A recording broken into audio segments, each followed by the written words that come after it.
దానికి కూడా ఒక్కొక్క మనిషి ప్రతి చావు దగ్గర నువ్వు కోట అంటావు. మన స్టీల్ ప్లాంట్ ఉంది అక్కడ జగన్ అన్న మాట కరెక్ట్.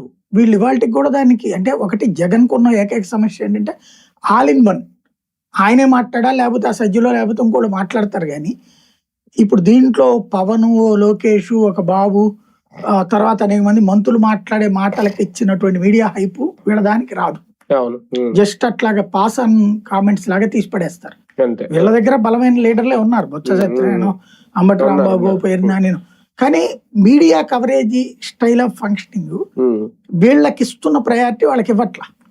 ఈ తటస్థ మీడియా సాక్షి అయితే పూర్తిగా వాళ్ళకేస్తాయి, ఈనాడు జ్యోతి వీళ్ళకేస్తాయి. తటస్థ మీడియా, టీవీ9, ఎన్టీవీ వీళ్ళందరూ కూడా జగన్ వరకే హైప్ ఇస్తున్నారు తప్ప మిగతా వాళ్ళది ఇవ్వట్లా. కానీ ఒకటి సార్, చాలా అంశాలు జగన్ గొంతు విప్పకపోతే కొన్ని నాకు తెలిసి మరుగున పడిపోతాయి. ఇప్పుడు ఫర్ ఎగ్జాంపుల్ సాయి కృష్ణ అంశం కానీ మన, లేదంటే ఇప్పుడు ఇది కానీ మత్స్యకారుల అంశం అయితే ఓకే, వెళ్ళారు చేపల వేటకి వెళ్ళారు, బోటు మునిగిపోయింది, వాళ్ళు మునిగిపోయారు, చనిపోయారు, ఒక అతను బయటకు వచ్చాడు.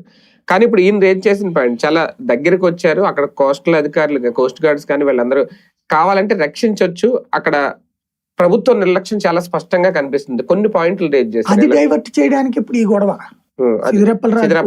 తీసుకొస్తుంది, దాన్ని రేజ్ చేయడం. వీళ్ళ దాంట్లో యాక్సిడెంట్లు అయ్యి వాళ్ళ కొడుకులు చంపిన వాళ్ళు ఉన్నాయి ఇష్యూస్. సరే, సాక్ష్యాలు తారుమారు చేసే ప్రయత్నం చేయడం తప్పు. సిద్దిరప్పల రాజీనామా విషయంలో తప్పు పట్టాలి, కేసు పెట్టడం తప్పు లేదు. అది కాకపోతే అది ఎందుకు రైట్ చేస్తూ ఇది ఎందుకు డైవర్ట్ చేస్తున్నారంటే, అప్పుడు జగన్ దానికి పొగాకు దానికి వచ్చినప్పుడు, మిర్చి దానికి వచ్చినప్పుడు బాగా ఎగబడి జనం వచ్చారు.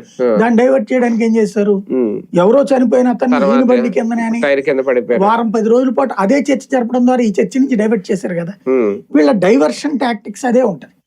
ఇప్పుడు యాక్చువల్ గా ఇక్కడ 2 ఫెయిల్యూర్స్ ఉన్నది. ఒకటేంటంటే మనం